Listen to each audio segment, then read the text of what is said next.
मौला अली जो फरमान आहे त जेको इंसान तव्हांखे प्यारो लॻे त उन सां घटि मिलंदा अचो। सिर्फ़ु मौला अली जो इहो ई फरमान आहे। हाणे इन हिकु फरमान में 1034 वर्ड था निकिरनि, 1034 वर्ड। हाणे हिन में ॾिसो न, मौला अली जो फरमान आहे त जेको इंसान तव्हांखे प्यारो लॻे त उन सां घटि मिलो। हाणे असांजे माशरे में ॾिसंदो न त जेको इंसान उन्हनि खे सुहिणो लॻंदो हुजे वणंदो न त पोइ उनजे क़रीब वेंदा, पंहिंजे पाण खे माना ज़लील करण जे लाइ उन सां माना वास्तो वधाइण जो सोचींदा।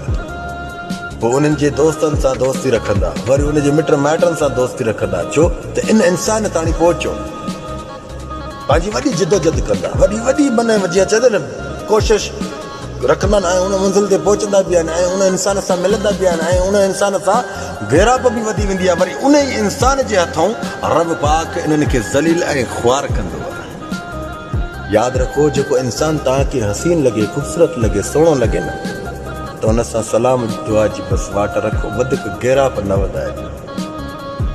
जे गैराप वधाई न त यादि रखजांइ, जेके घर में भाती वेठा अथनि न भाती, पोइ इन्हनि खे बि न सुञाणे सघंदा।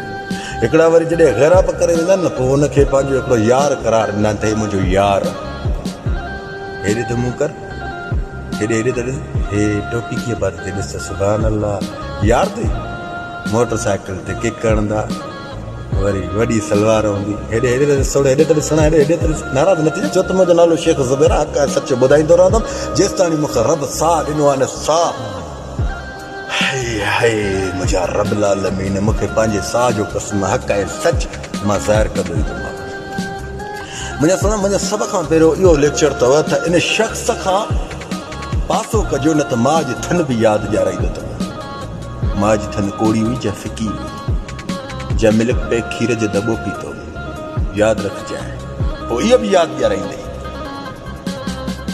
इन इंसाननि खां बचो, छो त रब ज़ुल जलाल वल इकराम इन जे हथों ई तव्हांखे टोड़े निपोड़े छॾींदव, जूस करे छॾींदे। यादि रखजांइ, पोइ तोखे ख़बर पवंदी त मां असली कहिड़ी औकात वारो हुयमि, मां उन में ई वापसि थो वञणु चाहियां, मां काॾे आयो आहियां, मां ग़लति रस्ते में आयो आहियां। यादि रखजांइ, पराई माउ जा बचा पंहिंजा थियनि त तुंहिंजो पीउ अड़ी घड़ी अलाह खे सदा नणिया त अलाह मूंखे औलाद ॾे, छा मूंखे औलाद ॾे। यादि रखजांइ, पराई माउ जा बचा कॾहिं न सचा त कारीअड़ नांग जा बचा। छो कारीअड़ नांग जा छो बचा सचा? छो त हुनखे हथ में खणंदे न हुनजो डंग बि ॼण मिठो लॻंदो आहे। हुन ते यकीन आहे न, कारीअड़ नांग जे बचे ते डंग बि हुनजो मिठो हूंदो आहे, मिठी खारस ॾियाराईंदो आहे। मुंहिंजा सुहिणा, कारीअड़ नांग वॾो हूंदो त ख़ौफ़ थींदे न। यादि रखो, कंहिंजी माइरुनि जा बचायो, पंहिंजो पाण खे संभालियो।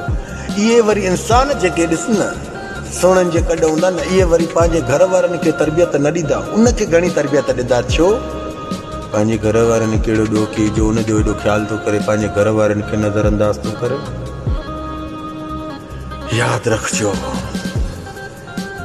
रब जी ज़िलत ऐं ज़लालत इन ई मोड़ ते तव्हांखे मिलंदी आहे, जंहिंजे करे तव्हां पीरनि ते बि रुलंदा आहियो, हिते हुते बि नचंदा आहियो। यादि रखजांइ, इन्हनि जे ई हथों, सुहिणनि जे ई हथों रब ज़ुल जलाल वल इकराम ख़ुदा पाक जो कसम तव्हांखे ज़लील कराईंदो आहे त ख़बर पवंदी आहे त तूं ॾस इहो वधीक अथई जा मां रब वधीक आहियां। मुंहिंजो रब इशारो ॾींदो अथई, इहो मुंहिंजो रब इशारो ॾींदो अथव। जेको इंसान तव्हांखे प्यारो लॻे न हुन सां दुआ सलाम रखो, वधीक गैराप न कयो। गैराप कयो न त यादि रखिजो, अम्मा वीचारी जेका वेठी अथव न घर में खट ते, ख़ुदा जो कसम इनखे बि ॾिसणु विसारे छॾींदो। इन्हनि जी दोस्ती खां भॼो परते, सुहिणनि जे कॾ न वञो। सुहिणनि में जेकॾहिं वफ़ा हुजे आहे न त सोशल मीडिया ते एॾो उन्हनि खे ज़लील थींदे न ॾिसूं आहे, पंहिंजे वॾनि जी इज़त किराईंदे न ॾिसूं आहे, पंहिंजे वॾनि खे ज़लील ऐं ख़्वार रुसवा न कराईंदा वतन आहे। चरिया हेॾे ध्यानु ॾे, हेॾे ॾिस, वरी ई टहक छो थो ॾे, छो थो करे, ईअं छो थो खिले तूं? अरे तूं हिन ते अमल कर, फ़ाइदे में वेंदे। कंहिंजी माउ जो बचो आहे न त घर में वरी वही जुअनि जी फणी न ॾियाराए। जज़ाकल्लाह ख़ैर, मां सलाम।